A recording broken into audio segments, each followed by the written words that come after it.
Eckhart Tolle, el autor de El poder del ahora, sufrió varios episodios de suicidio hasta que a los 29 años se le apareció lo que él llama la iluminación. Yo no conocía a Eckhart Tolle, ni tampoco este libro, El poder del ahora.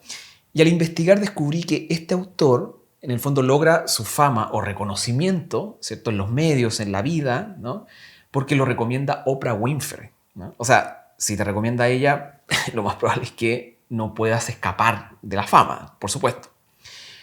Bueno, de ahí en adelante, Eckhart Tolle se convierte definitivamente en un guía espiritual, o como lo nombra también en su momento el New York Times, en el autor espiritual por excelencia. El libro El poder de la hora de Eckhart Tolle plantea una tesis muy simple, pero que por supuesto es muy difícil de aplicar, que es vivir en el presente, dejando de lado esto que es el pasado y el futuro. Eckhart Tolle desarrolla la tesis haciendo mención a un concepto muy interesante que es el llamado tiempo psicológico.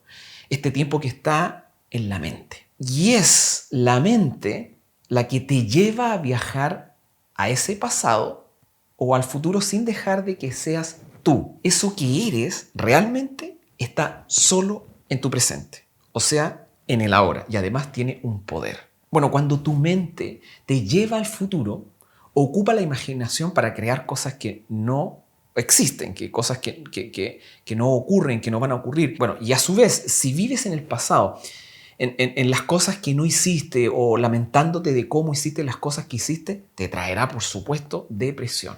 Bueno, esto de que la mente viaja en el tiempo psicológico al pasado o al futuro, produce esta hormona, ¿no?, que se llama cortisol, esta hormona del estrés. O sea, en el fondo, tu mente, a través del cortisol, te está literalmente matando. Bueno, esto también se los quería comentar, y algo muy personal que al menos a mí, no sé si a algunos de ustedes les ocurre, digamos, ¿no?, que cuando uno, o al menos yo en este caso, cuando leo un libro, trato de entregarme así a las ideas que plantea el autor en el libro. Entro al libro con esa cierta vulnerabilidad, con respeto, entregándome, valga la redundancia, a los conocimientos que me puedan aportar con el único objetivo de poder sentirme mejor. Y esto se los digo como un consejo. A mí me resulta muy bien eso, entrar a un libro dejando la mente y el ego afuera de esa hermosa relación que uno como ser humano tiene con un libro. Bueno, y este pequeño paréntesis que tiene que ver con lo que me ocurre y que se los quería contar, de alguna manera se los digo porque mientras leía el libro El poder de la hora de Eckhart Tolle, más en el presente me sentía y era todo mejor en mi vida. O sea, fueron días de mucha paz interior y que, por supuesto, después de haberlo leído, trato de aplicarlo diariamente. Bueno, esto del pasado y el futuro no es que por un lado uno no deba planificar algo, qué sé yo, cualquier cosa, un viaje en el futuro, o que no recordemos cosas que nos han hecho aprender, como por ejemplo los errores del pasado. Se trata solamente de no vivir en ese pasado en el futuro. Se trata de ir al pasado o al futuro solo por cosas prácticas, ¿no? Y eso yo estoy completamente de acuerdo.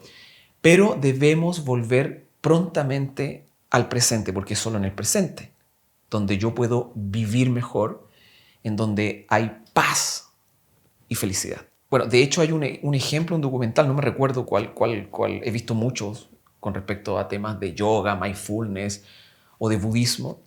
Y este documental ocurre en un templo budista y cada 2 horas tocan una campana, ¿cierto?, para que las personas que estén ahí dentro del templo vuelvan a ese lado, a ese lugar, al presente, ¿no? Tocan una campanita. Básicamente porque en ese vivir, ¿cierto?, del tiempo psicológico, que es el que nombra Eckhart Tolle en este libro, uno se va al pasado, se va al futuro, ¿cierto? Y cada cierto tiempo, ¡pum!, Uno vuelve, gracias a ese llamado, a ese presente, en donde yo me puedo habitar de paz interior y de felicidad. Esto de las vías de escape del presente, que tienen que ver con ir al pasado o ir al futuro, son auténticas adicciones, ¿no? El cortisol es una hormona que genera adicción y es la mente la que se alimenta de esta adicción. ¿Y por qué adicción? ¿No? Bueno, porque la mente nunca se sacia. La mente no tiene fondo. Nunca nada es suficiente para la mente. La mente trata de llenar esos vacíos con otras cosas para evitar el presente. Entonces ahí la recomendación de este libro es que aprendas a disfrutar esas cosas que están en tu presente, en ti, en tu entorno, pero dentro de ese presente. Por poner un ejemplo, cuando tú estás comiendo, disfruta esa comida desde tus sentidos, desde los aromas, desde el sabor, desde la compañía, incluso si estás comiendo con un alguien. Entonces ahí la herramienta del conversar lo que está ocurriendo en ese momento, el de compartir, también es muy sanador. Bueno, vamos con las cosas que no me gustaron. Desde la mitad del libro en adelante ya aparece la figura, digamos, religiosa o la figura de Dios en este caso, digamos, ¿no? Y ese tipo de cosas, más allá de que uno sea creyente o no creyente, religioso o no religioso, aparece desde la mitad del libro en adelante, como que al inicio, igual que cualquier otra estructura de un libro, parte con cosas que son muy interesantes, quieres saber la vida de esta persona porque resulta que tuvo episodios de suicidio y a lo mejor también tú te puedes sentir identificado o identificada, y él se sana y viene esta iluminación y empieza con los consejos, qué sé yo y tal, pero de ahí, desde la mitad en adelante, en el fondo, lo que lo ayudó o lo salvó de alguna manera es Dios, ¿no? Y eso creo que esa promesa de los libros, en las películas, digamos, en la narración, debiesen estar como al comienzo para saber muy bien qué es lo que está leyendo uno. Entonces, esa podría decir trampa, digamos, ¿no? Que tiene que ver con un estilo también de poder escribir. A mí en lo personal, eso a mí no me gusta, ¿no? Me gusta que los libros te mencionen la promesa al inicio, ¿no? Y no desde la mitad en adelante cuando tú estás ya enganchado y tienes que terminarlo. O incluso algunas personas posiblemente, como aparecen estas cosas que no me gustan, tienda a dejarlo. Entonces creo que eso, bueno, es una de las cosas que a mí no me gustó nomás. Otra cosa también que no me gustó es que habla de que apegarse a las palabras no es importante. Y a mí, yo soy comunicador, entonces he sabido también de que las palabras son las que producen la realidad de alguna manera, ¿no? Lo que uno dice, cómo lo dice, dónde lo dice, para qué lo dice, ¿cierto? Es muy importante. Y lo otro que yo no sé si será una crítica tan relevante es que el libro está hablando de temas muy importantes, ¿no? Y que finalmente no son tan desarrollados porque el libro no es tan extenso, ¿no?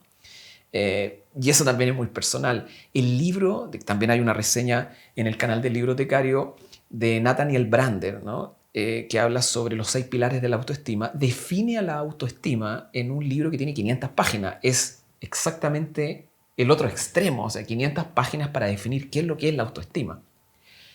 En la media de eso me gustan más los libros porque efectivamente uno queda mejor enterado de los temas que además son muy relevantes, y ahí es donde yo pienso que a este libro, ¿cierto?, le faltó un poquito más de desarrollo porque los temas que toca son muy importantes.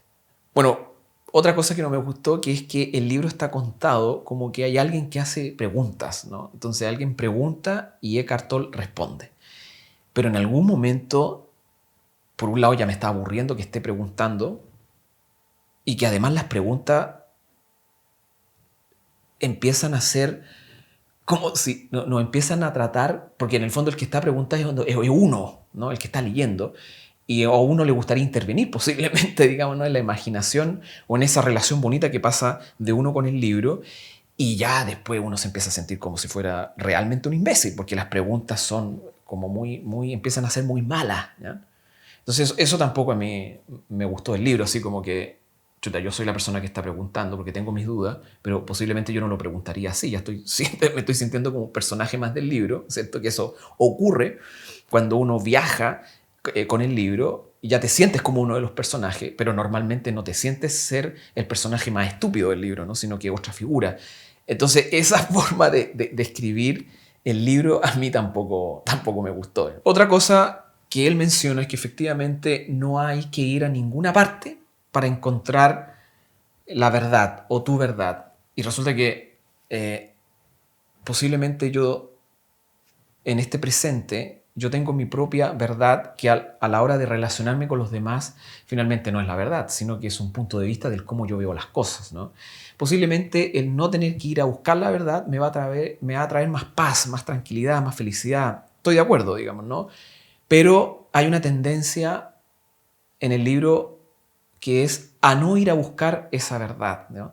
Y yo creo que si hay algo que a uno lo mueve en la vida es efectivamente el interés por descubrir cosas, por salir a ver cosas que uno puede estudiar, como por ejemplo la astronomía, ¿no? Llegar a un momento en donde a través de la técnica, de la tecnología, del desarrollo humano o profesional, uno descubre que hay una estrella que está a 4.3 años luz de la Tierra y se le nombra Alpha Centauri, ¿no? Y de acuerdo a sus colores, a su forma, esta estrella contiene X cosas. Esa verdad, digamos, ¿no? Que después uno la va transformando, o sea, se va acercando cada vez más a través de la ciencia a esa verdad. A mí lo personal me gusta mucho y eso en el libro te lo plantea como que no hay que ir a buscar la verdad porque la verdad la tiene uno solamente en este presente. Eso tampoco creo que es tan coherente. Y lo otro es que uno dice que uno ya no necesita seguir haciéndose porque uno ya desde el momento de nacer es. Y de eso tampoco me gustó, no estoy de acuerdo, porque efectivamente uno, si bien viene con algo en su interior, ¿cierto? Uno también en esa relación con el vivir se va haciendo también, ¿no? Uno no solamente es, sino que es una construcción del vivir en el hacer. Esa es mi opinión. Bueno, volviendo a las cosas que sí me gustaron del libro, es que tiene muchas frases que te van a hacer reflexionar, que puedes pensar a lo mejor incluso todo el día. Son esas típicas frases que te motivan, son esas frases que te hacen cuestionar cómo hacen las cosas, cómo deberías hacer las cosas. Y eso a mí me gusta, o al menos en el Librotecario hablamos de libros que son de reflexión, entonces eso creo que está muy bien dentro del libro. El libro tiene 220 páginas. Por eso decía yo que es un libro que no desarrolla muy bien los temas que son súper importantes, que se tocan dentro del libro. Y en audiolibro tiene unas 6, casi 7 horas, ¿no? de escucha. O sea, es un libro que puedes leer o audio escuchar rápidamente en 2 fines de semana. Fácil. Así que bueno, entre pito y flauta es un libro que, a pesar de que tenga algunas cosas que a mí, ojo, a mí no me gustaron, es un libro que por supuesto yo recomiendo igual. Y eso es todo, amigos y amigas del Librotecario. Recuerden darnos un like para poder seguir desarrollando estos contenidos. Suscríbanse para que no te pierdas las reseñas de este canal. Y si quieres, me dejas en los comentarios si te gustaría participar de nuestro club de lectura digital.